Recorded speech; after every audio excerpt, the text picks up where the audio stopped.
talked about some interesting notions of using actually shortening after a bath, Crisco.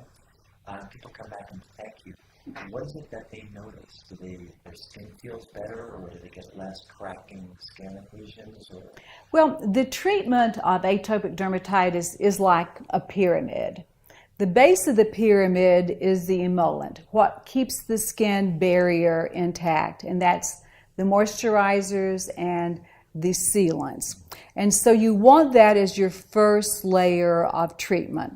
You stack on top of that then usually a low-strength topical corticosteroid. So that would be your next line of treatment. In very thickened and severe patchy areas, you may have to go to a stronger, a higher class of a corticosteroid for a short period of time. As you improve, you work your way back down the pyramid to where then you only stay on your moisturizers and your sealants. But that's long-term therapy. That's never going to stop because, as we said, we don't cure the disease. We control it. And it's just like high blood pressure. You get it controlled, you're not going to stop taking the pill. You have to continue taking it.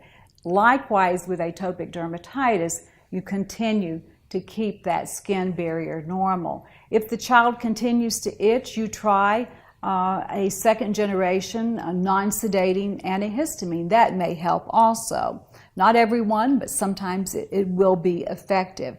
So you want to prevent the trauma to the skin. You want to keep the skin moist. And then obviously for more severe disease, we sometimes have to go into other agents. Rarely will we use, as we talked about, an oral antibiotic. We might at times use a topical antibiotic such as mupirocin for very isolated areas for a short period of time. And then we also, for very severe short-term use, would be oral steroids. But the message is don't use them long and don't use them often.